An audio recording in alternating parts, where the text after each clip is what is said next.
despite posting strong growth compared to last year. Sonia Shenoy is here with the analysis.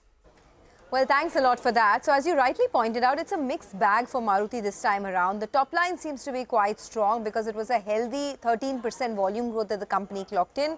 So the revenue growth for them has come in at almost 20%, 19.5% to be precise. But the miss really is in the margins because of a miss on the gross margin front. So the core EBITDA has come in at 4,685 crores. The pole was 5,178 crores.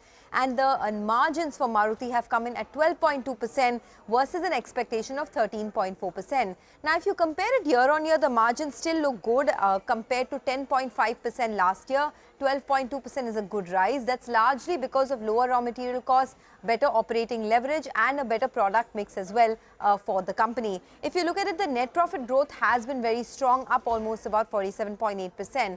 But this margin miss is something that will not go down well with the street, specifically because the stock has been surging substantially over the last many weeks and months. It recently hit a fresh 52-week high as well, and in the last 6 months the stock is up almost about 30-odd%. So disappointing set of numbers, especially on the operational front. Would be interesting to see what the management says in terms of a margin performance. But we do have Prakash Diwan who's joining in now into the conversation. Prakash, thanks for joining in.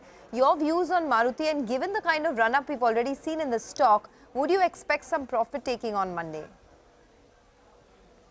So, Sonia, it all depends on what the management explains for this miss, especially on the margin, because margins were likely to or were expected to expand, which hasn't happened. And to be honest, the revenue bump up is primarily attributable to the mix of the greater mix of SUVs, especially the premium SUVs in their sales. So that is understandable. But you know what's really not I'm not able to figure out that this tax expense, which is much higher than anticipated. Why is that? Is something which we'll need to understand. But the commentary from the management, if it assuages all these doubts about this being a miss which will continue for a couple of more quarters, is a worrisome part, and then the stock might react. But if the stock actually comes off, it gives you an opportunity to buy into the next round or next leg up, which is going to be basis hybrids. And if that is something which the management also reiterates, I would believe the stock will just be marginally soft, and then you could see some fresh buying coming in as well. All right, we have Abhishek Gaushinde of Sher Khan who's also joining in. By the way, the miss in the margins is largely because of a weaker product mix that the company, the model mix that the company has seen this time around. So the average selling prices were expected to go down by about 0.5%, but it's come in lower by 1.5% on a quarter-on-quarter basis. So on a quarter-on-quarter basis, that's the reason for the margin mix, the margin miss, which is the weaker product mix this time around. And that's flown through into a gross margin miss as well. So it's clearly an operational performance hit that we've seen for Maruti. Numbers slightly lower than estimated, but compared to year on year, it's still a rise. Abhishek Gaushinde is with us. Abhishek, your thoughts on Maruti's numbers, and would you concur with the view that Prakash has that if the stock dips, it's a good time to buy because it's been a very strong run that Maruti has had? Okay, so first in the number side, so from our numbers perspective, these are not a great miss. What I can say that the revenue miss was just 2.2% and the EBITDA miss was just 4.1%. We were expecting an EBITDA margin for 12.5%, and it reported an EBITDA margin for 12.3%. Given that on a QOQ basis, mix was largely flat. What we were expecting in this quarter was that the benefit of operating leverage and fall in discount along with the fall in advertisement and promotion cost, which were higher in the previous quarter, would come down in this quarter. And this operating leverage benefit, discount decline benefit, fall in advertisement cost will make, along with the price hike, would help company to report a margin in the range of 12.5%. It reported an EBITDA margin of 12.3%, but you rightly said it is much lower than that. The upper end of the street was expecting 13% plus kind of a margin, so that may have an impact on the stock price movement. I think on the Monday. But if you see the structural view on the side, that for for a 1 year perspective, you see that the stock has largely underperformed the Nifty Auto Index, and largely whatever with the outperformance we have seen in last 3-4 months only. Now, if we see that if a stock has delivered around 50% kind of a return in a year, but side by side, if you see that there was a 20% plus kind of earning beat in FY24 compared to the what the earning expectation at the beginning of the year. 3, the company has been consistently registering improvement in margin. Considering this thing, what I would like to conclude here is that whatever with the performance we have seen in Maruti is largely driven by the earning performance compared to its peers who have seen earning multiple upgrade that has not been visible so far in Maruti. Now, if we assume a 12-14% kind of earning upside for next 2 years, then I don't think that its stock is available at a stretched valuation. And in the case if its stock would come down, then definitely it will give an opportunity to procure it for a structural portfolio per se.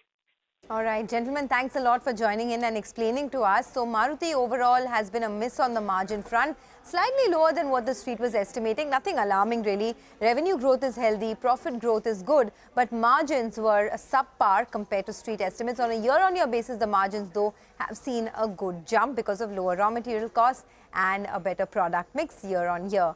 It's back to you guys in the studio. Right, thank you, Sonia, and to our guests.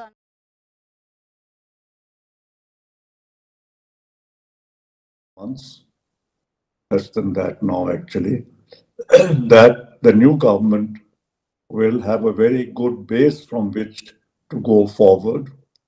And I think in the beginning of the year, one should see several measures taken by the new government, which will propel the economy and industry forward at a much faster pace than in the past.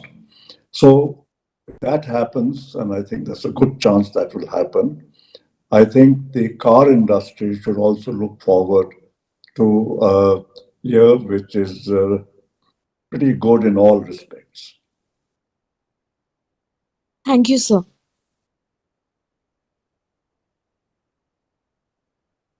Mr. Bharti, if you could share about the... Yes, look, I don't know the position about other car companies. There have been some talk here and there about some companies having some difficulties in meeting the CAFE norms, but that's between them and the government. And it's not something which we can do anything about in any manner, whether it's plus or minus. And so I think it's futile my even wanting to talk about this matter because it's not in my control.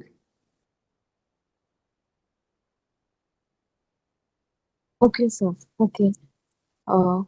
Mr. Bharti, like, is there something on the policy front that on CAFE that you can share too, please? We're in constant discussion with the government, and of course, it's an evolving situation, and all technologies are being discussed. So nothing very concrete at this stage. Okay. Okay. Thank you. Thank you, sir. Thank you, sir. Thank you, Sharmishta san. I'll again invite Varun san. Varun, are you there? Yes. Yes, ma'am, I'm here. Please go ahead and ask your question. Hello, Bhargav san. I have two questions for you. So, first of all, we are seeing that a lot of OEMs in India are providing 6 airbags as standard in their cars now, like right from the base variant going up to the top. But when can we see Maruti Suzuki India also providing 6 airbags as standard in all their cars? And secondly, Maruti had earlier announced that it had sent Baleno, Brezza, and Grand Vitara for crash testing at Bharat NCAP. So when are the results for these tests going to be out? I think my answer to this is that the 6 airbags are already in several of our models. As far as the details are concerned about this and the testing, may I request Takeuchi-san to reply to this question in some detail.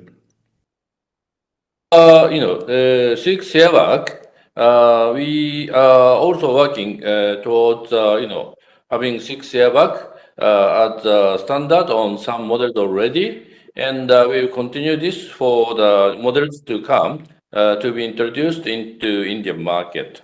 So that's our position with regard to 6 year backs. And this testing of some models which were sent to the Brezza and the Baleno and Grand Vitara, sir. Rahul, do you know the results of the testing, when they will come, what is happening? We are expecting them anytime. As of now, the results are not known. We have offered these 3 models for testing for Bharat and CAP. Okay. Okay, sir. Thank you. Thank you, Varun. Our next question is from Swaraj. Swaraj from Financial Express. Yes, thank you. Bhargav-san, we just heard a couple of days back commentary made by Elon Musk, where he said that most of the there is excess capacity at with the battery manufacturers, EV battery manufacturers. He also said about slowdown, global slowdown in the EV market. Although India, if you look at the 24 data, it's still pretty good. So does this in any way give rise to doubts about the future of the EV market at a time when 25 will see participation from you, many of the other companies? What does that tell you about the immediate future, 1 or 2 years down the line future for the EV market of India? See, EV markets and the EV technology is one of the key technologies for taking forward the task of meeting the carbon neutrality goals. And it's recognized by the government policies are directed in that area. All car makers have also accepted that they have to have EVs if they're going to meet and help government meet the regulatory requirements and get down to the bigger task of carbon neutrality. Now, having said that, and having made, and we will continue to make our best efforts to produce as good value for money EVs as we possibly can, how fast the market grows is not entirely in the hands of any manufacturer. The growth of the market depends on the customer, depends on the infrastructure, depends on the government policies. Various factors have to come together to determine the growth of any technology in any market. It's not specific to India or to EVs. It applies across the board. And as a car manufacturer, despite all our desire to meet the carbon neutrality norms as efficiently and as quickly as possible, we will have to also take into account what the customer will do or not do in terms of buying cars of any technology or any different variant of a technology. So, like what's happening in the rest of the world, we will create our capacities, we will create our technologies, we will push the cars in the market, but to what extent we will be able to succeed and how many cars we will sell and whether there's going to be a slowdown or not a slowdown. At the moment, a slowdown in India doesn't make much sense because it's not as if we reached very high levels of cars in the EV segment. But assuming that we reach higher levels, whether there will be a slowdown or not, will all have to be seen as we go along. Nobody can predict it today. Right. So at the same time, there is also a very healthy demand for hybrids. And given that the Indian market is still largely dominated by cars which are less than 4 meters in length, is there scope for having the hybrid technology for these kind of compact cars in India? Is the Maruti looking at that? There's always scope for all technologies, but ultimately the customer has to find it something which he finds meeting his requirements and his affordability factor. The market for hybrids to an extent is determined by the price of the hybrids. And as you know, today the duty on hybrids is 43%, irrespective of anything. Now, you're all aware of Mr. Gadkari's statement, but we also know that till the elections are over and the GST Council meets, this is just his personal view. We don't know what the ultimate view of the GST Council will be, what the view of the government will be.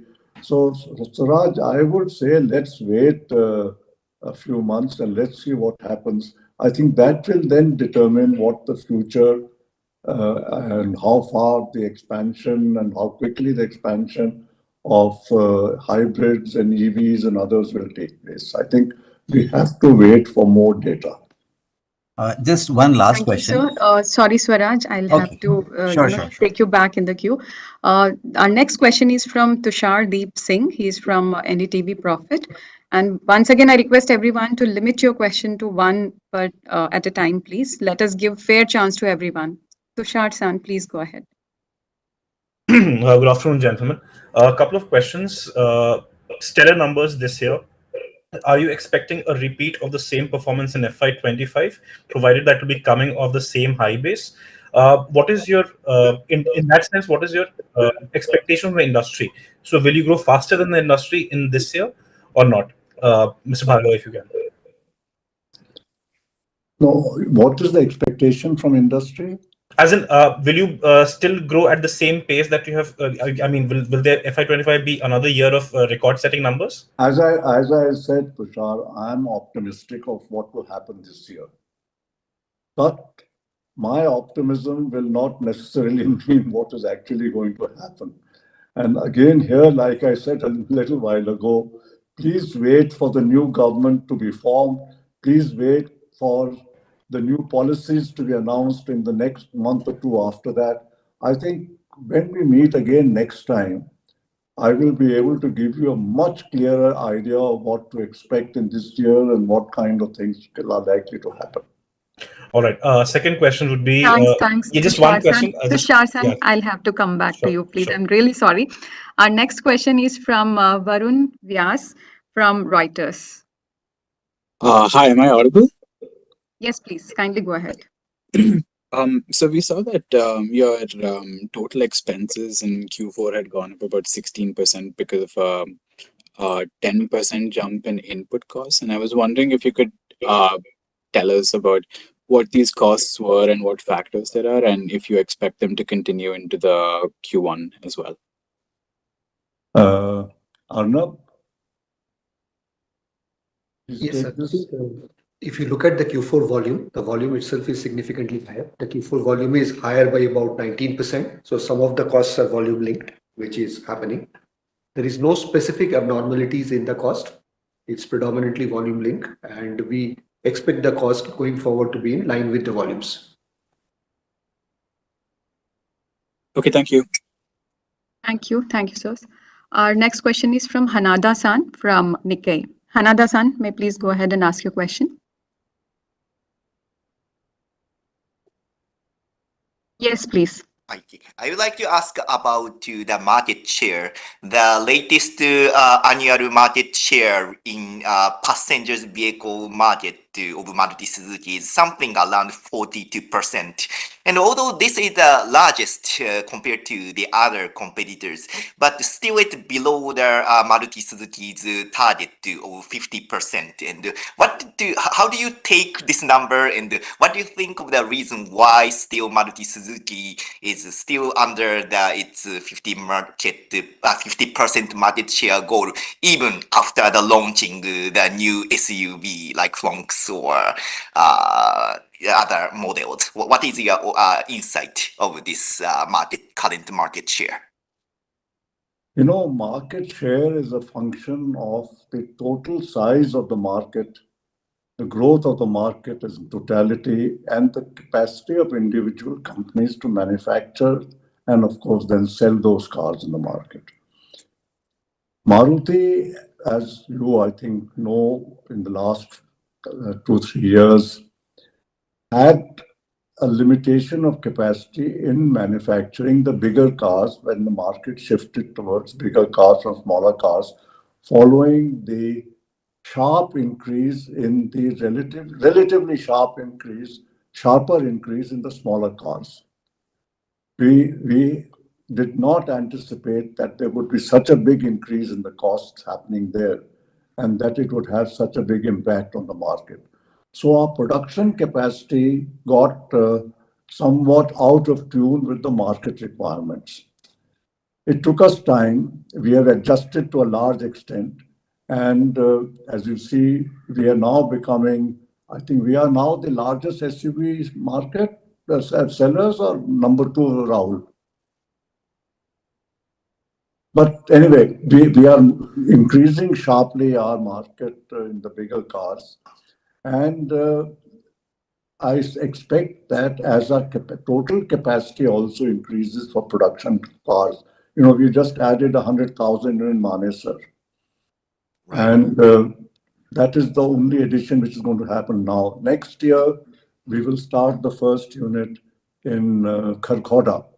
So in 25, 26, we'll have some more additions in capacity. Towards the end of 26, we should probably get more capacity from the Gujarat plant of SMG, where we have a fourth unit will have started by towards the end of 26 or something. So as we keep adding capacity, we will be able to increase the volumes which we can put in the market. But if the market grows faster than what we can add, we will still not catch up on market capacity. So market capacity by itself is not a sole determinant of what's happening to a company. It's the ability to add capacity, it's the ability to use that capacity, it's the ability to sell that volume of cars. And looking at what's happening and the number of makers who are in the country, I think Maruti has done reasonably well to increase from, we had gone down to 40% or something, to over 42% just in a short period of 2 years, with all the competition and all the limitations which there have been to production increase. All right. Thank you, sir. Thank you. Thank you, sir. Thank you, Hanada-san. Sir, now our next question is from Alicia from Mint.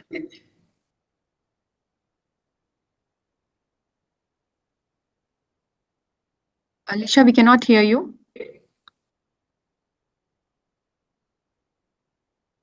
No, we are unable to hear you. Meanwhile, we will take our next question from Atul Ranjan. We will come back to Alicia. Atul Ranjan san, may please go ahead and ask your question. So just two quick questions, sir. The first time buyer share in this fiscal year, what was that? And another question is, your first EV production of your first EV model will begin this calendar year or next calendar year? Just two quick questions, sir. Market share of smaller cars, I think Partha can answer better than I can. First time buyers shares. And as far as the EV is concerned, we will start production in this financial year. We have a commitment to export the first lot of cars to Europe. So I would imagine that the domestic market may not see at least cars in any reasonable numbers within this financial year, but maybe early next financial year. But I'm not entirely sure. I think some of these things tend to change over time, but roughly this is a broad picture which I'm giving you. So, and the share of first time buyers this fiscal year? That Partha will give you. Yeah. Atul sir, it is 43%. 43%. Okay. Thank you, sir. Thank you, sir. I'll once again request Alicia to ask a question. Alicia, may kindly unmute yourself. Yes, please. No, we cannot hear you. There is some issue with the system. So I'll request our next participant, Mugdha Mishra from NDTV. Yes. Okay, Alicia is back. Alicia will come back to you. I have just invited Mugdha. All right. Yes. Yeah. Hi, I just wanted to ask Bhargav-san, you mentioned that there are some challenges this year. What are those challenges? And also, on the EV front, will the battery plant, what's the update on the battery plant? When do we expect the production to start? The challenges are always there in every industry every year. We don't know what the impact of this problem in the Red Sea are going to be on us. This could become a challenge in many ways to exports, to import of products from the European market. That is one area which is a great uncertainty. We still have, at least I cannot assume that a particular government will come into power and the policies will remain the same. It will, I mean, hopefully we will have continuity of policies, hopefully we'll have continuity of growth, but it's still a challenge which we have to see when the results are coming out on the 6th of June. And in the area of operation of any company, you've seen in the past many years, unexpected events tend to come up. And we therefore have to always say that every year there are likely to be challenges. As I said, last year we were lucky that a lot of those challenges didn't fructify and many factors aligned together so that we could produce the best results ever. But whether that will happen this year or not, who can say?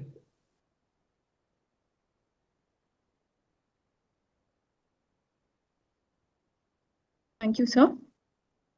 I had one more question on the battery plant and also on the EV policy. Do you think battery plant at the moment, that is a Suzuki project. Yeah. We are not directly involved in it. And Suzuki had, I think, some issues there, but I really am not fully informed on what is happening on the battery project because we are not really directly concerned with it at all. And I think that's a question which somebody should ask Suzuki in Japan, not to Maruti in India. Sir, well, but will that not impact your EV plans? No, it will not, because whether the battery is produced here or it's imported, everybody in India, nobody is producing battery cells in India. They're all imported. And we, of course, at the moment don't know how Suzuki is planning it. But even if we import the battery, the car production will still take place. Thank you, sir. Thank you, Mugdha ma'am. We will now move to our next question. I will again request Alicia to come back.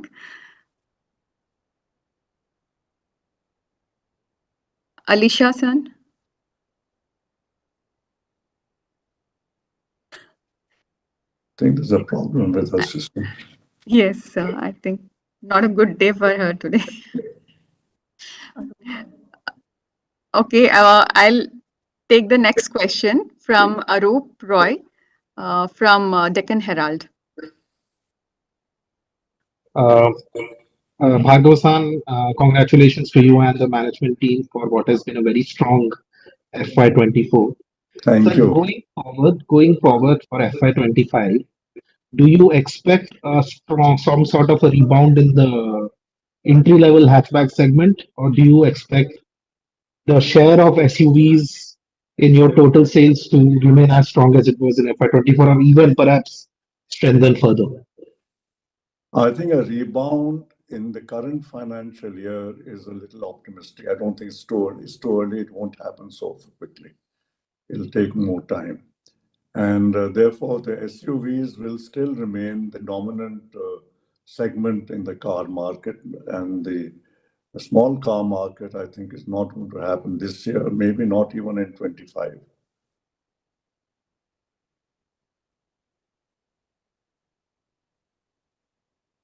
Thank you, sir. Thank you, Arup. We will now request Ronendra from Hindu Business Line to come forward and ask his question, please. Good evening, Bhargav-san, and all the officials. Bhargav-san, just a query on the Red Sea crisis because of the Iran-Israel war. Is there an impact on the exports, I mean, going forward? And also, what kind of, I mean, it is a challenge, but also could be an opportunity in terms of getting the revenues in dollar terms. So, do you see any opportunity also there from these challenges? No, the challenge is whether it's export of cars or whether it's import of any components or materials from the Western world. All of that will get impacted by what is happening in this Red Sea area. And how this will proceed, how Iran and Israel will go on in the coming months, I don't know. And I'm not sure what you mean by this is an opportunity to get dollars from where? From your exports, sir, because it will be We on are dollars. already exporting. Yeah. You know, this year for 24-25, I think export targets about 3 lakhs, is it?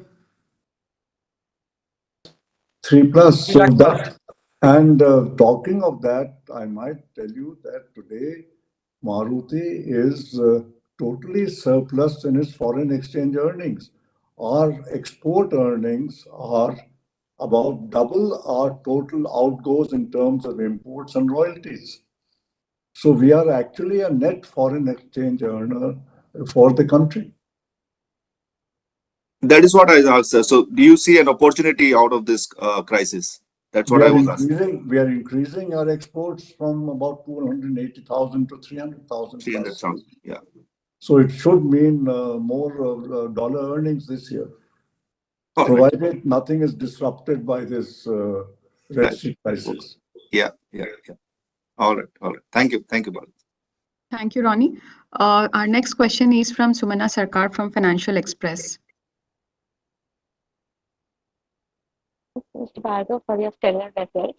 My question is, in terms of FY25 outlook, what is specifically, if you could share your plans for hybrids and CNG? And are there any talks about government reducing the GST on hybrids?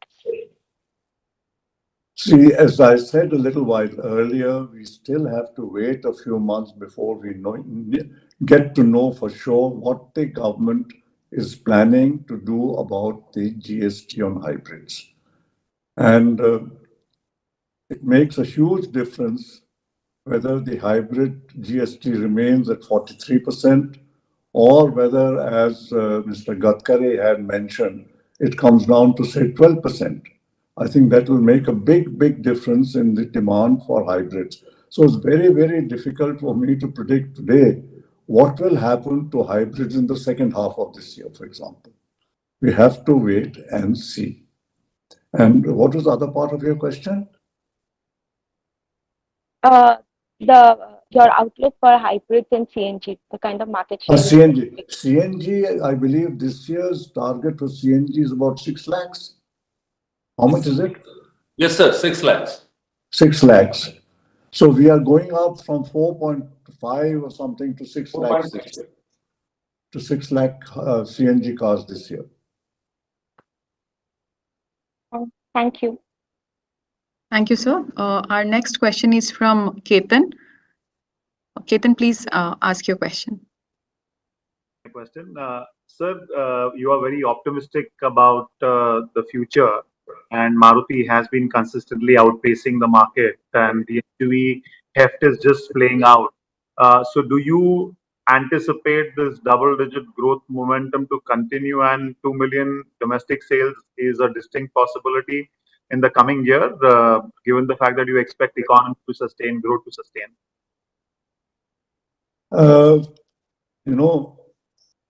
I'm optimistic because I'm optimistic about India.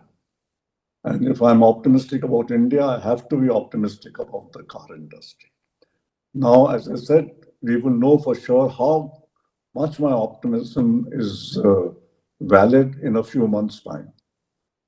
Having said that, I think the car industry today is not looking at double-digit growths in 24-25.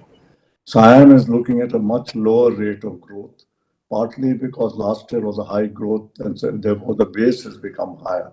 But I think that if the conditions become what I think they could become after the elections, then I think Maruti at least will be in a position to get, if not to over double digits, to very close to a double-digit growth in the coming year.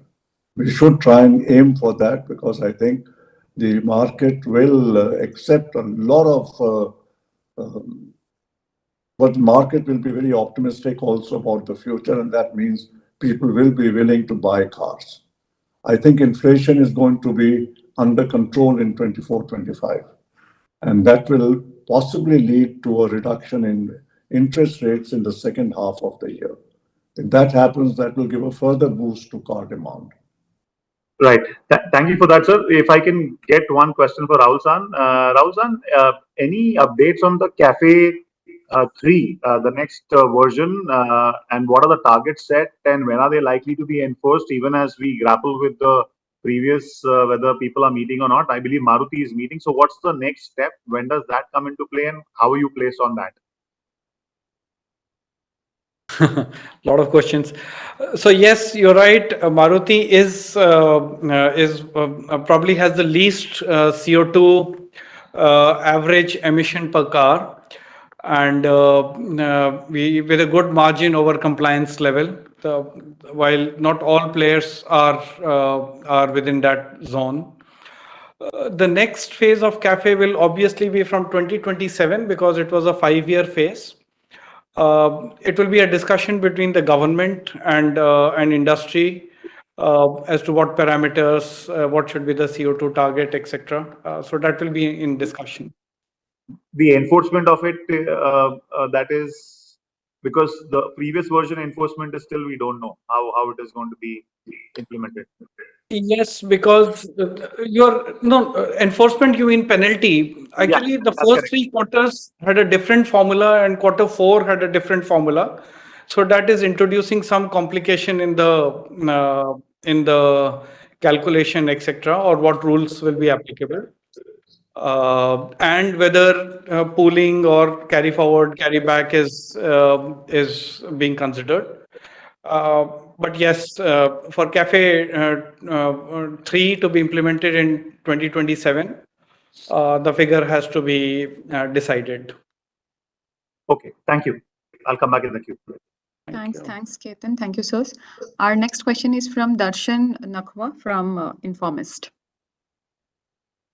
Congratulations on good set of numbers. Thank you. My question is on procurement of parts. Have you guys faced any delay in procurement of parts or delivery of exports due to the ongoing geopolitical crisis? So far, we have had no serious problems at all of any kind. I'm just hoping this situation will continue unchanged and we will be able to meet all our production targets and not get affected by lack of any particular component. Okay. Just a clarification on the CNG car sales or production figure that you mentioned. Is it for the production or for the sales for FY25? Hopefully, what we produce, we want to sell. We don't want to keep it in stock. Okay. Okay. Thank you so much. Thank you, Darshan.